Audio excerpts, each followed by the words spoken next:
You know you're a rare kind of fighter when both major leagues start circling your name and you haven't even thrown your next punch yet. That's the space Dakota Ditcheva finds herself in right now.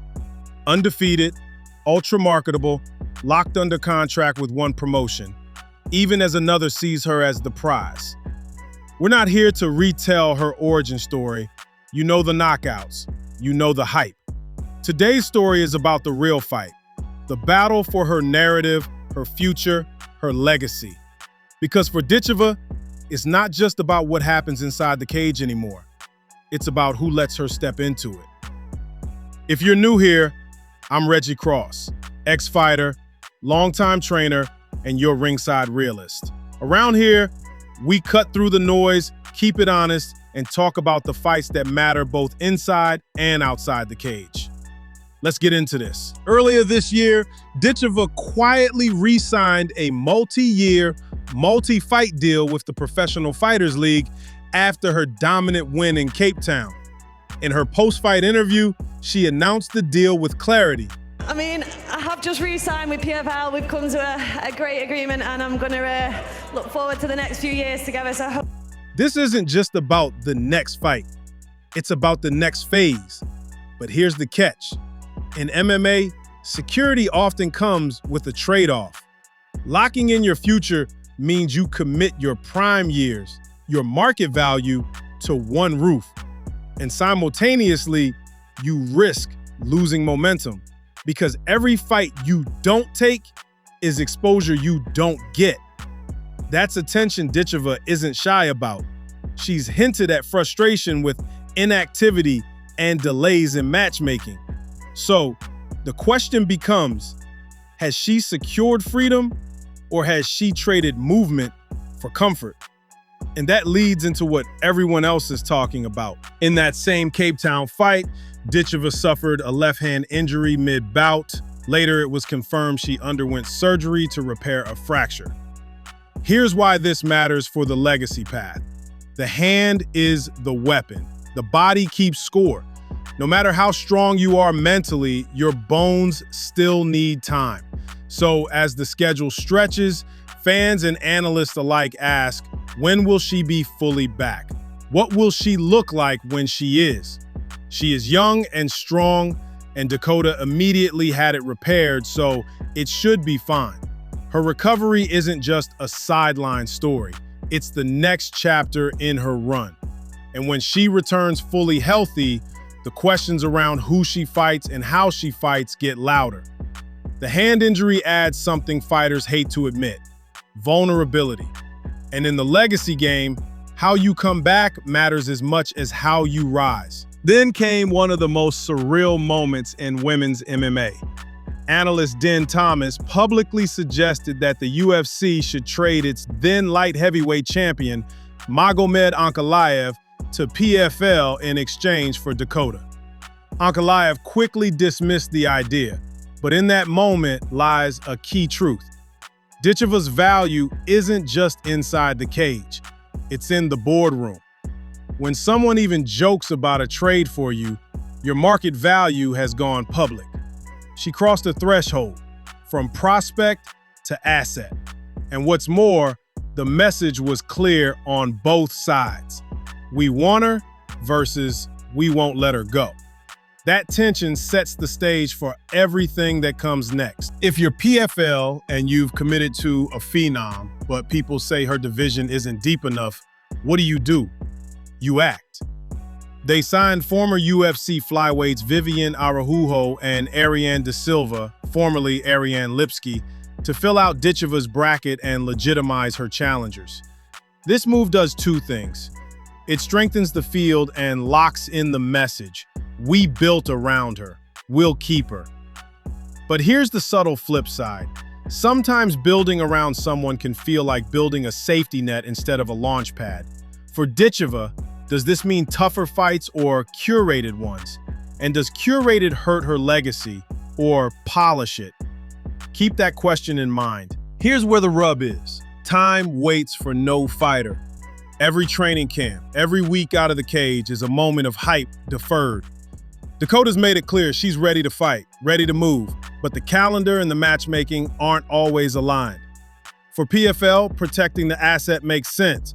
Build the product, choreograph the story. But for Ditcheva, the clock is ticking. Her body, her prime, her opportunity window. Legacy isn't built by promise, it's built by performance. And so this waiting game becomes risk, rust, fading from public view, losing the moment. In modern MMA, visibility is value, and if you're out of sight, you're out of mind. Dakota isn't just a fighter, she's a brand. She sells every metric that matters: athletic dominance, marketing appeal, international crossover.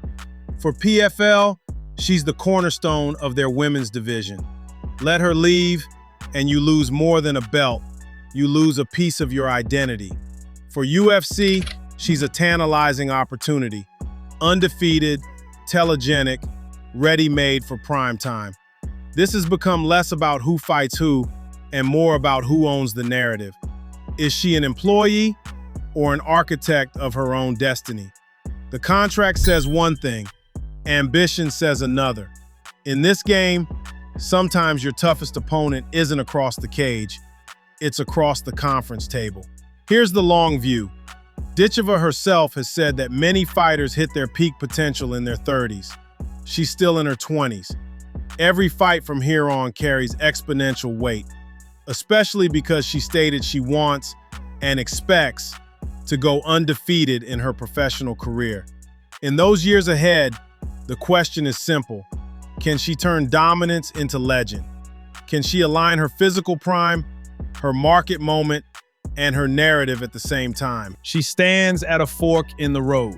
Path A, stay with PFL, build a storied reign, become the face of a growing organization, stay undefeated, and control her story from within.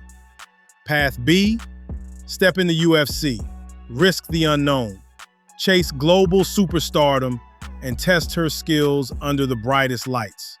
To choose either, she'll need two things: timing and momentum. Her hand surgery and recovery add urgency. This isn't when she returns, it's how. And looming behind that decision is a potential new challenge. Former Bellator champ Liz Carmouche, the veteran, tested, and battle-scarred, has publicly expressed interest in facing Ditcheva once her own injury layoff ends. I think when Dakota's healthy, I would love a chance to be able to fight Dakota. That fight would redefine both. Youth versus experience, unbeaten versus veteran, rising star versus established warrior. If that matchup happens and the noise suggests it might, then legacy stops being theoretical. It becomes a scoreboard we all get to see in real time. Personally, I think Dakota beats Liz and does so easily. Carmouche is a good fighter, but she is getting long in the tooth. I feel she is not on Dakota's level. That is the point though, isn't it? Does anyone the PFL has or could have challenge her? No, not really. Dakota Ditcheva is a generational talent, which is why fans were so excited for the potential of her in the UFC, taking on her idol, Valentina Shevchenko. History loves champions, but history loves the spirit of the warrior that arises in the face of adversity even more.